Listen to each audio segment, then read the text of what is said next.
नतीजे पर पहुंचना ठीक नहीं है, क्योंकि ये रुझान है, नतीजे नहीं हैं।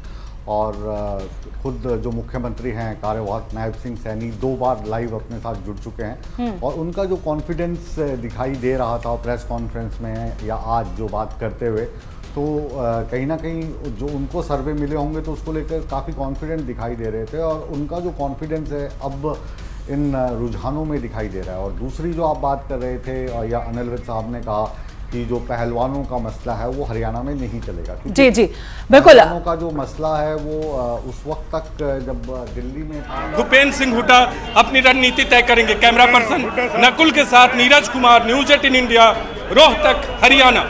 रणनीति पर काम होने लगा है। रणनीति पर काम इसलिए कह रहे, वो शब्द हमारे सहयोगी ने इसलिए इस्तेमाल किया है क्योंकि यहां पर आंकड़ा कुछ और कहानी कह रहा है। 38 पर चलेगी कांग्रेस और चंद्र प्रकाश पीछे चल रहे हैं आदमपुर सीट से, जहां माना जा रहा था कि चौधरी भजनलाल की तरह अब अभय बिश्नोई को अगर कोई मात देगा तो ये आदमपुर से रणदीप चौधरीवास भी पीछे चल रहे हैं। ये बड़े चेहरे हैं इस चुनावी रण के। चंद्र प्रकाश जो है आदमपुर से पीछे चल रहे हैं, ये इंडिपेंडेंट है, और चंद्र प्रकाश ही जो कांग्रेस के उम्मीदवार हैं वो यहां से हैं, तो पीछे चल रहे हैं। ये बाकी ग्राफिक्स मत दिखाइए क्योंकि ये आसपास नहीं है इस चुनावी रण में, सिर्फ 2 बड़े चेहरे दिखाइए। अगर आदमपुर सीट की बात करते हैं, भव्य बिश्नोई और चंद्र प्रकाश जो पूरा आईएएस है, कांग्रेस के यहां पर विधायक हैं। ये आंकड़ा आपको दिखाते ग्राफिक्स के जरिए कि क्या कह रहा है रुझान। हरियाणा में 46 कमल खिला हुआ है। ये आंकड़ा समझिए कि क्या तीसरी बार वाकई में कमल खिलेगा। जो कॉन्फिडेंस की बात हम लगातार कर रहे हैं, तो कॉन्फिडेंस के पीछे कोई इंटरनल रिपोर्ट तो रही होगी। हम ये भी समझते रहे कि 8 तारीख है, तब तक मनोबल बनाए रखना है, शायद इसलिए ऐसी बातें हो रही हैं, ऐसी बयानबाजी हो रही है। लेकिन हरियाणा में रुझानों में बीजेपी को बहुमत मिल चुका है। हरियाणा में रुझानों में बड़ा उलटफेर हुआ है। कांग्रेस से आगे निकल गई है भारतीय जनता पार्टी। तो क्या इतिहास रचा जा रहा है सत्ता में वापसी के साथ? तीसरी बार क्या बीजेपी कोई बड़ा करिश्मा करने जा रही है? रुझानों का अभी तक का आंकड़ा 10 बजने में कुछ मिनट बाकी है, उससे पहले रुझानों में बड़ा उलटफेर हुआ है। हरियाणा की 90 विधानसभा सीटों को लेकर 40 पर वो मैजिक फिगर 40 जो इस वक्त बीजेपी के पास रुझानों में, कांग्रेस 37 पर, चाबी इस बार कहीं नहीं लगेगी, ताला गुम हो चुका है इसका। अभी दिखाई दे रहे हैं और फिर से एक बार वही हम कहेंगे कि अभी काफ़ी सारे जो राउंड्स हैं वो बाकी हैं। तो जिस तरीके से कांग्रेस के नेता या कांग्रेस के समर्थक जो एग्जिट पोल थे उस पे जश्न मना रहे थे, तो तब भी हम सुबह भी कह रहे थे कि थोड़ा इंतजार करना चाहिए। और अभी भारतीय जनता पार्टी के भी जो नेता हैं या जो उनके कार्यकर्ता हैं जश्न मनाने के लिए थोड़ा इंतजार करें, क्योंकि हमने देखा जगदीश शर्मा जो हैं वो लड्डू बांट रहे थे दिल्ली के कांग्रेस भवन में, और यही जो माजरा था हुड्डा साहब के घर पर भी दिखाई दे रहा था। लेकिन अब हरियाणा में रुझानों के मुताबिक अगर हम बात करें तो भारतीय जनता पार्टी कांग्रेस को पछाड़ती हुई नजर आ रही है। इस वक्त 46 सीटों पर भारतीय जनता पार्टी और कांग्रेस 37 सीटों पर आगे दिखाई दे रही है। इनेलो की बात जी रुझानों को समझाने की कोशिश करते हैं मुकेश जी। यहाँ पर अगर रुझानों में बीजेपी बहुमत में, तो क्यों, इसके पीछे क्या बड़ी वजह हो सकती? देखिए, जो जाट समुदाय है, जाट कम्युनिटी, वो वोकल रहते हैं, बोलते हैं, बताते हैं कि हाँ हम इसका समर्थन कर रहे हैं। तो हमने वो हवा देखी। अगर यही रुझान परिणाम हो तो मैं उस पर बात कर रही हूँ, तो वो वोकल थी, वो हवा वहां से आई थी। किसानों का आंदोलन हो, पहलवानों का आंदोलन हो, बेरोजगारी होने के बाद उनकी गिनती हुई, पोस्टल बैलेट की गिनती होने के बाद अब ईवीएम खुली है। अब कहीं पर 1 राउंड अभी पूरा हुआ है, कहीं पे दूसरा हो रहा है, कहीं पे तीसरा। तो अभी एक्चुअल अब नतीजे आने शुरू हो गए। आप देखते रहिए, आस्ता आस्ता जैसे जैसे नतीजे आगे बढ़ेंगे वैसे वैसे बहुत कुछ चेंज होगा। अंबाला कैंट से उम्मीदवार एक बार फिर से क्या 7वीं बार विधायक बन के विधानसभा पहुंचेंगे? अनिल विज सीएम पद को लेकर भी दावेदारी। और रुझानों की हम बात कर रहे थे, अब बात आती है साइलेंट वोटर की। अब जाट कम्युनिटी तो खुलकर बोल रही थी कि बीजेपी नहीं चाहिए, हमें नहीं बीजेपी को वोट देंगे। और हमने लोकसभा चुनाव में भी देखा कि 5 लोकसभा सीटें अगर कांग्रेस के खाते में आई और बीजेपी ने 5 सीटें गंवाई, तो उसके पीछे जाट कम्युनिटी, किसान आंदोलन का असर, पहलवानों का असर, ये बड़े मुद्दे थे वहां पर। और बांगड़ बेल्ट, जीटी बेल्ट और देशवाल, यहां पर बहुत बड़ा नुकसान बीजेपी को झेलना पड़ा। लेकिन एक साइलेंट वोटर होता है। इस बार हमने देखा कि बीएसपी का जो गठजोड़ था इनेलो के साथ, वहां दलित वोटर बहुत हद तक गया होगा। लेकिन दूसरा यह कि बहुत आगे बात करता हूं।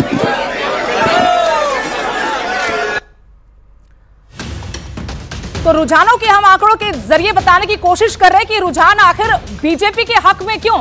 जबकि हवा बताई जा रही थी कांग्रेस की, बड़े बड़े दावे किए जा रहे थे कि 70 सीट तो मान के चले, 75 पार का नारा तो पिछली बार बीजेपी ने दिया था, 75 पार तो छोड़िए, 40 का जादुई आंकड़ा नहीं छू पाई थी, लेकिन इस बार कांग्रेस बार बार दावा कर रही थी कि बड़ी जीत होगी, प्रचंड बहुमत आएगा। प्रचंड बहुमत अभी तो मिलता नजर नहीं आ रहा।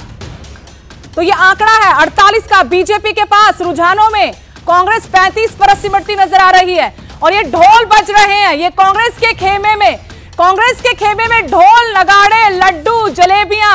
यहां पर देखिए क्या बहुत जल्दबाजी में है कार्यकर्ता। 10 साल का इंतजार था, वो समझते हैं कि वो उत्साह, वो जोश होगा, उतावलापन होगा, लेकिन थोड़ा सा संयम यहां पर बरतना चाहिए। लड्डू खिलाइए, लेकिन जीत के लड्डुओं के लिए भी थोड़ा इंतजार कीजिए, ठीक है मुकेश जी? अगर हाँ जी, आप समझाइए कि जी, अगर आप मेरी आवाज़ सुन पा रही हैं तो बिल्कुल इस वक्त जो कांग्रेस के कार्यकर्ता हैं वो काफ़ी जल्दबाजी में दिखाई दे रहे थे। सुबह से ये तस्वीरें हम दिखा रहे हैं। जगदीश शर्मा जी हैं जो सामने लड्डू बांट रहे हैं, और ये जो वाड्रा साहब हैं या जो प्रियंका गांधी हैं उनके करीबी माने जाते हैं। आपकी आवाज़ नहीं आ रही, फिर कोशिश करेंगे, टेक्निकल टीम जरा एक बार देखे। लेकिन जलेबियां, अभी अनिल विज को भी आप सुने, जलेबियों का जिक्र होगा इसमें, बार बार होगा, क्योंकि गोहाना के जलेब खाकर गए थे, तब बड़ा वादा करके गए थे कि यहां पर तो फैक्ट्रियां लगनी चाहिए। इसमें तो इतनी गुंजाइश बची हुई है कि यहां जलेबियों की तो फैक्ट्रियां लगनी चाहिए। इसी को बीजेपी ने मुद्दा बना कि पहले आप आलू से सोना निकालते हैं, अब आप जलेबियों की फैक्ट्री, आपको पता नहीं कि हलवाई की दुकान पर जलेबियां बनती हैं। तो दीपेंद्र हुड्डा ने पलटवार में कहा था कि सबसे पहले जीत कर जब सरकार बनाएगी कांग्रेस, तो उस वक्त पहला डब्बा जलेबियों का कार्यवाहक मुख्यमंत्री नायब सिंह सैनी के पास भिजवाएंगे। और कुछ देर पहले न्यूज 18 पर भी आपने सुना पूर्व गृह मंत्री अंबाला कैंट से बीजेपी के उम्मीदवार अनिल विज को, उन्होंने कहा था कि भी राहुल गांधी सो के उठेंगे, फिर इंजन स्टार्ट करेंगे, फैक्ट्री खोलेंगे, फिर वो जलेबियां बनेगी। तो क्या जल्दबाजी तो नहीं कर दी कांग्रेस ने ये खुशियां मनाने के लिए? हम समझते हैं कि इंतजार लंबा था, लेकिन थोड़ा सा और कर लेना चाहिए। रुझान है, परिणामों तक थोड़ा सा और, जब तस्वीर थोड़ी साफ होने लगे तब शायद कुछ करना चाहिए था।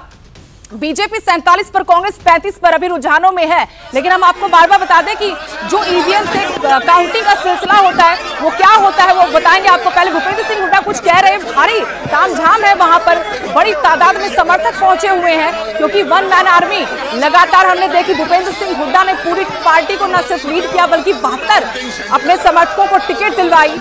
इसकी नाराजगी हमने कुमारी सैलजा में देखी थी। 12 दिन तक दिल्ली अपने आवास से बाहर नहीं निकली चुनाव प्रचार के लिए।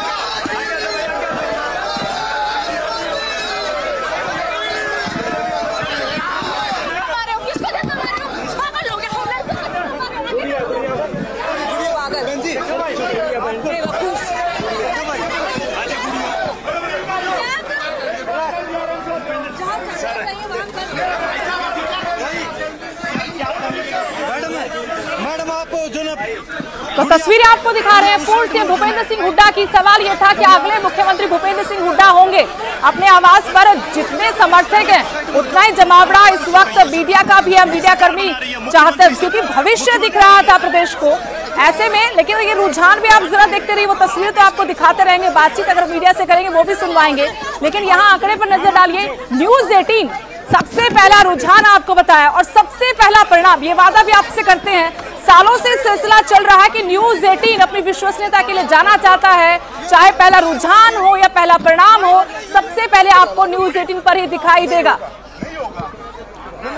और बीजेपी बहुमत से भी पार चली गई है। आंकड़ा आप नजर मत हटाइएगा, पलक झपकते ही वहां पर बहुत कुछ घट जाता है। 47 सीटें रुझानों में भारतीय जनता पार्टी खाते में जाती हुई, कांग्रेस 35 पर, जेजेपी का खाता नहीं खुल रहा।